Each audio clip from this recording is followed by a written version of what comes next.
The White House isn't just a building.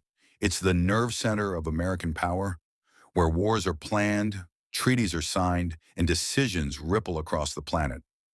Every inch of this place is monitored around the clock, guarded by elite agents trained to assume the worst. And for good reason. Because over the decades, people have tried to bring some truly unbelievable things inside.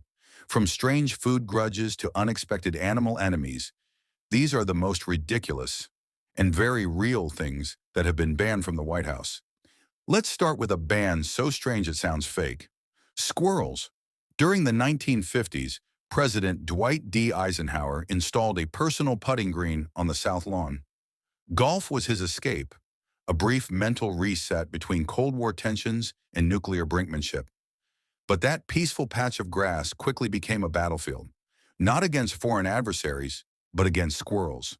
They dug holes, buried nuts, tore up the carefully manicured turf, and Eisenhower reportedly lost patience fast. According to White House lore, he once told his staff that the next squirrel spotted on the green should be dealt with permanently. Thankfully, that never happened. Instead, the Secret Service launched a real operation, quietly trapping and relocating squirrels away from the grounds. When the story leaked, animal rights activists were furious. Headlines mocked the war on squirrels, and Eisenhower's unexpected enemy became a footnote in presidential history. Yes, squirrels were effectively banned from the White House, but that was just the warm-up. Fast forward to the late 1980s when President George H.W. Bush made a declaration that shocked absolutely no one who hates vegetables. Standing at a press conference, he openly announced that he despised broccoli, and now that he was president, he would never eat it again. The result? Broccoli was quietly removed from White House menus and Air Force One meals. A vegetable was exiled by executive preference. California farmers weren't amused. They shipped truckloads of broccoli to Washington in protest. Bush responded by donating it all to food banks, turning a food feud into a charitable moment. It was a reminder that even the most powerful people on earth have petty dislikes. And if presidents can ban squirrels and vegetables, just wait until you see what got banned next. Items you probably carry every single day. Because coming up next, balloons, selfie sticks, and a birthday party accessory that triggered a full White House lockdown. You wouldn't think party decorations could shut down the most secure building on Earth.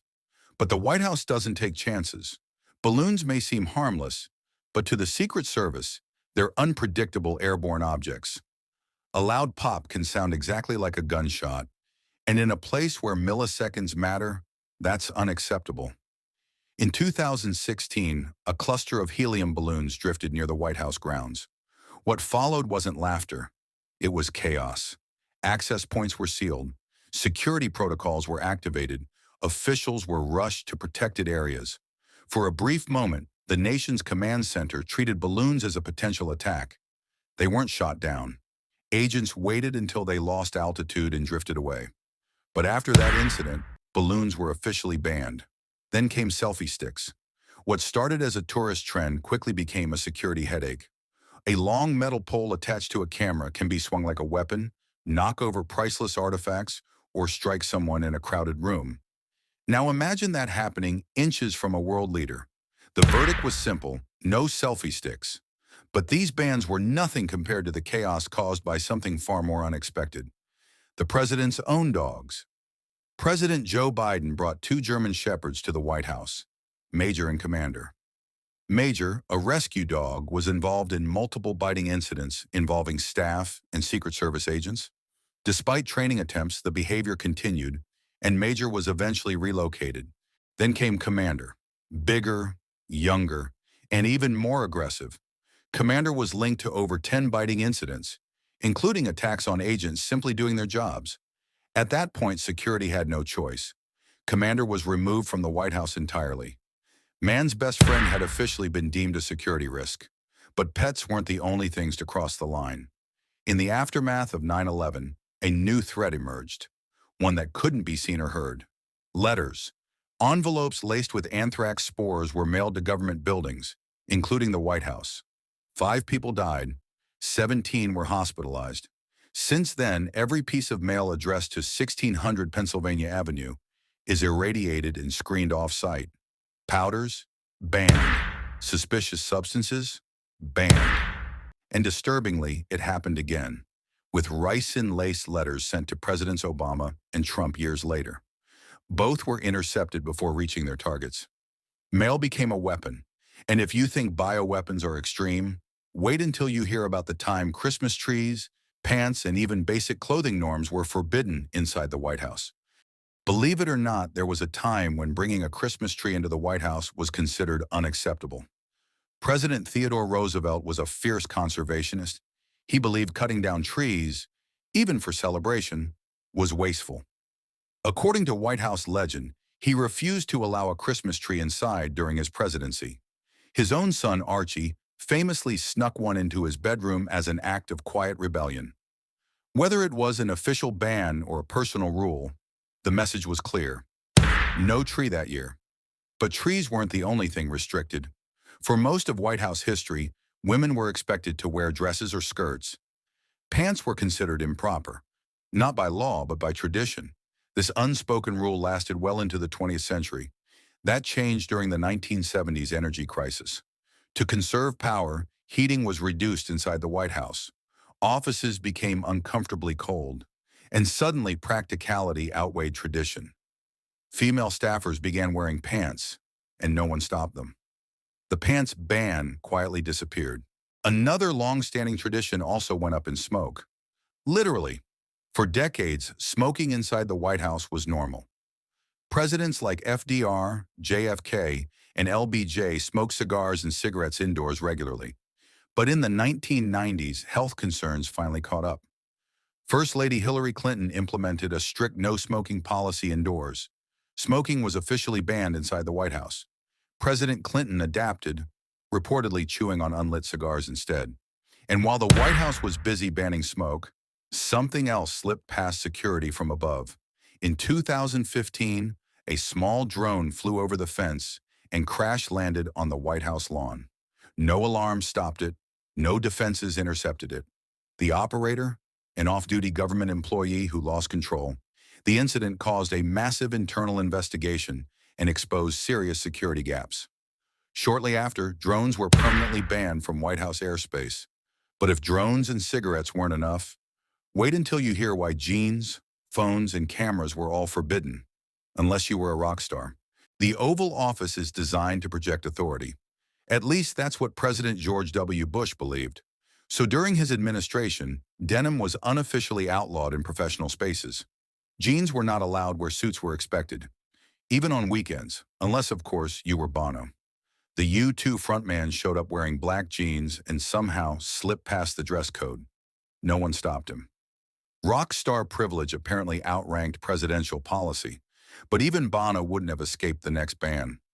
In 2018, the White House took aim at something nearly everyone depends on: personal phones. Chief of Staff John Kelly banned personal cell phones in the West Wing to prevent leaks and protect sensitive information. Staff were required to store their phones in lockers and use government-issued devices instead. It caused frustration, paranoia, and plenty of phantom vibrations. Phones were officially out, and for decades so were cameras. For nearly 40 years, visitors were forbidden from taking photos during White House tours. Flash photography, slow movement, and crowd congestion were considered security risks. That changed in 2015 when Michelle Obama lifted the ban, even posting a video symbolically tearing up the no photos sign. But cameras still cause problems. In 2009, a couple with reality TV ambitions slipped into President Obama's first state dinner without invitations. They didn't sneak in. They simply dressed well, acted confident, and walked through security. They even posed for photos with Vice President Biden. Once those photos hit social media, the Secret Service cross-checked the guest list and realized the unthinkable had happened. The couple was banned for life. And if you think that's embarrassing, wait until you hear about the time alcohol vanished from the White House, turning state dinners into dry disasters. There was a time when attending a White House event meant absolutely no alcohol.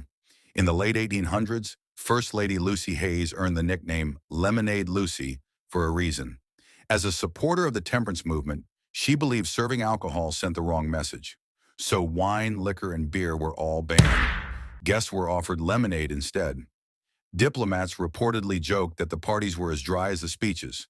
Decades later, Eleanor Roosevelt enforced a softer version, allowing wine but banning hard liquor.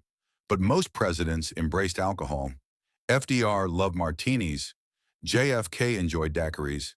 LBJ handed out scotch freely. Alcohol bans came and went depending on who lived in the White House. But some bans never changed. Weapons, explosives, unauthorized people. And while some bans seem silly in hindsight, others were deadly serious. The White House learned the hard way that even everyday items, letters, phones, clothing, could become threats. Security rules weren't created randomly. They were written in response to failures, scares, and near disasters. Every ban tells a story, and some stories don't end with embarrassment. They end with tragedy. In now. If this information helped you learn something important, then subscribe to the channel, like this video. others, and share it with others